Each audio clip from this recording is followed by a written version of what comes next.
Assalamualaikum warahmatullahi wabarakatuh. Perkenalkan, nama saya David Pramono, NIM saya 8040180411. Saya dari kelas 01 PSP.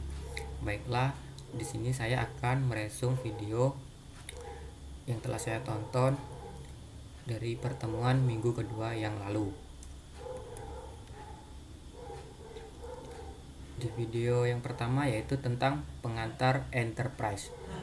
Apa itu enterprise? Enterprise adalah sebuah sistem dari manusia, peralatan, material, data, kebijakan, dan prosedur yang muncul untuk menyediakan sebuah produk atau pelayanan dengan tujuan mendapatkan keuntungan.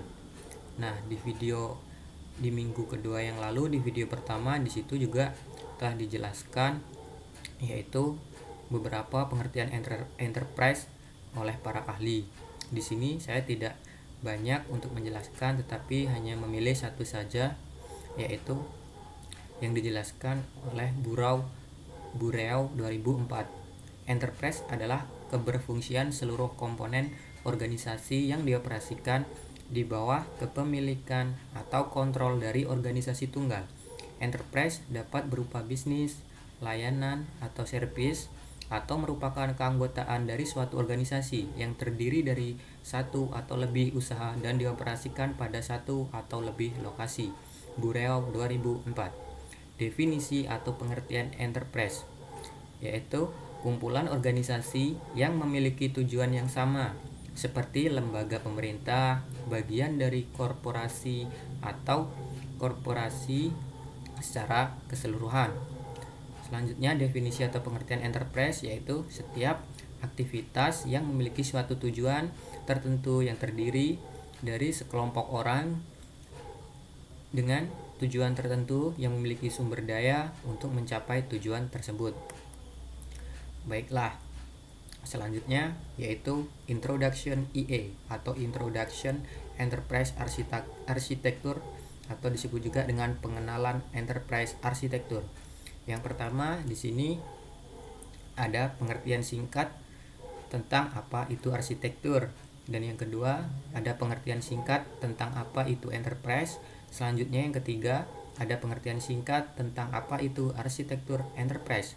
Selanjutnya yang keempat yaitu ada karakteristik dari arsitektur enterprise, dan yang kelima ada tujuan, manfaat, dan pendekatan atau model dari arsitektur enterprise. Baiklah, pengertian dari Introduction EA atau pengenalan Enterprise Arsitektur yang pertama yaitu pengertian arsitektur. Apa itu pengertian arsitektur? Menurut Srenro 2009, arsitektur merupakan suatu perencanaan yang diwujudkan dengan model gambar dari bagian komponen dari sesuatu dengan berbagai sudut pandang. Pengenalan enterprise arsitektur yang kedua yaitu pengertian enterprise.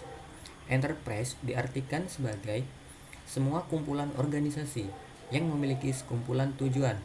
Enterprise dapat merupakan sebuah agen pemerintahan, sebuah korporasi keseluruhan, divisi korporasi, departemen tunggal, atau sebuah rantai organisasi yang berhubungan tetapi berjauhan secara geografis. The Open Group 2009. Menurut definisi di atas, dapat disimpulkan bahwa enterprise adalah suatu kumpulan perusahaan atau organisasi yang mempunyai tujuan bisnis untuk mencapai tujuan perusahaan sebuah organisasi. Selanjutnya, pengenalan enterprise arsitektur yang ketiga, yaitu pengertian arsitektur enterprise. Arsitektur enterprise adalah sebuah pembelajaran yang dilakukan untuk menentukan sebuah analisis desain, perencanaan, dan pelaksanaan bagi suatu perusahaan. Hal ini dilakukan untuk sebuah keberhasilan pengembangan dan juga pelaksanaan sebuah strategi. Seorang EA atau seorang enterprise arsitektur menerapkan prinsip arsitek dan belajar untuk memimpin organisasi melalui sebuah bisnis, informasi, proses, dan perubahan teknologi yang berperan penting untuk melaksanakan sebuah strategi yang direncanakan nantinya. Dengan melakukan hal tersebut, berbagai macam aspek yang Dengan melakukan hal tersebut, berbagai macam aspek yang terdapat di suatu perusahaan dapat diidentifikasi, dimotivasi, serta diterima perubahannya. Pada tahun 1987, John Zachman adalah orang pertama yang memperkenalkan teori EA. Tujuan dari teori ini adalah untuk menggunakan prinsip arsitektur yang digunakan pada teknik sipil tetap diterapkan kepada sebuah perusahaan untuk mengurangi rumitnya pengembangan sebuah sistem informasi. Selanjutnya, pengenalan enterprise arsitektur yang keempat, yaitu karakteristik dari sebuah AE. Yang pertama yaitu mendukung organisasi atau sebuah perusahaan dalam penyampaian informasi. Selanjutnya, memberikan pelayanan yang efektif dan juga tepat waktu. Kemudian mendukung peningkatan fungsi dan juga bisnis organisasi perusahaan. Selanjutnya, menghasilkan jalur bimbingan investasi di masa depan atau di masa yang akan datang. Selanjutnya, membantu menyelesaikan kesenjangan antara fungsi bisnis. Dan yang terakhir, karakteristik dari AE yaitu membantu menyelesaikan sebuah kesenjangan antara fungsi bisnis dan juga teknologi informasi dalam organisasi atau perusahaan. Kemudian, pengenalan enterprise arsitektur yang kelima yaitu tujuan, manfaat, serta pendekatan AE. Tujuan dari EA yang pertama yaitu merupakan enabler yang menyediakan model bisnis yang baru dengan memperhatikan pengaruh teknologi informasi terhadap bisnis. Selanjutnya, tujuan yang kedua yaitu kemampuan beradaptasi dan berkesinambungan terhadap perubahan organisasi, berorganisasi, dan pertumbuhan dalam pasar bisnis dan teknologi yang dinamis, yang berkelanjutan dengan prinsip dan struktur arsitektur yang terus berlaku. Kemudian tujuan yang ketiga yaitu dengan melihat bagaimana definisi sebuah arsitektur dan pemahamannya, proses arsitektur yang telah ditentukan sehingga mudah untuk diikuti, dukungan terhadap evolusi arsitektur. Selanjutnya, manfaat dari introduction AE ini yaitu menjabarkan hubungan atau kaitan antara tujuan organisasi dengan sistem informasi dan komunikasi. Yang kedua yaitu mendukung pengambilan keputusan investasi. Selanjutnya, memanfaatkan teknologi informasi dan juga komunikasi untuk mendukung aktivitas operasi organisasi sekaligus upaya mengurangi redundansi antara sistem informasi dan komunikasi, sekaligus menggunakan kembali informasi dan komponen software pemilihan solusi dan teknologi baru secara efektif. Baiklah, yaitu pengenalan enterprise arsitektur selanjutnya. Berikut adalah beberapa kerangka kerja atau metode atau pendekatan dari arsitektur enterprise. Berbagai macam metodologi dapat digunakan dalam mengembangkan arsitektur enterprise, diantaranya adalah sebagai berikut. Yang pertama yaitu Enterprise Architecture Planning atau EAP. Yang kedua yaitu Zachman Framework. Zachman Framework ini telah saya pelajari di semester yang lalu yaitu pada mata kuliah ACE atau Enterprise Information System. Berikutnya TOGAF, Architecture Development Method atau ADM. Ini juga telah saya pelajari di semester yang lalu, yaitu sama di mata kuliah Enterprise Information System.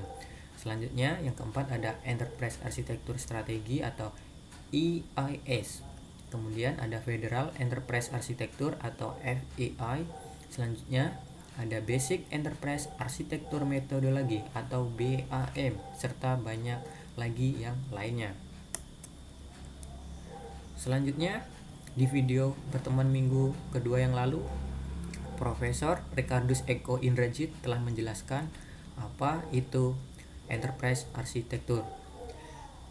Ya, baiklah, di sini saya akan membahas sedikit tentang apa yang telah dijelaskan oleh Profesor Ricardus Eko Indrajit. Atau saya akan meresum sedikit videonya. Jadi, enterprise arsitektur itu adalah sebuah representasi logis atau terstruktur mengenai sebuah enterprise dilihat dari sisi holistik atau utuh, atau kumpulan dari organisasi yang memiliki tujuan yang sama. Di bawah ini adalah komponen utama dari sebuah enterprise arsitektur, yaitu yang pertama adalah business arsitektur, yang kedua adalah data atau informasi arsitektur, selanjutnya yang ketiga ada aplikasi atau software arsitektur, dan yang keempat ada teknologi arsitektur. Selanjutnya data atau aplikasi software ini bisa menjadi sebuah information system arsitektur apabila telah menjadi satu, dan sering kita ketahui yaitu dengan sebutan TOGAF. Di sini Profesor Ricardus Eko Indrajit menambahkan dua komponen, yaitu people arsitektur dan juga policy arsitektur. Manakah di antara kelima ini yang sangat penting? Ya, yaitu bisnis arsitektur. Ini adalah hal yang paling utama. Apabila komponen bisnis arsitektur ini telah terpenuhi, maka data atau informasi arsitektur, aplikasi atau software arsitektur, dan juga teknologi arsitektur, serta people arsitektur dan juga policy arsitektur, ini semuanya bisa diterapkan nantinya. Baiklah, itu saja sedikit video penjelasan dari saya tentang resum video dari pertemuan minggu kedua yang lalu. Apabila ada kesalahan ataupun kekurangan dalam pengucapan kata, saya mohon maaf yang sebesar-besarnya. Saya akhiri. Wassalamualaikum warahmatullahi wabarakatuh.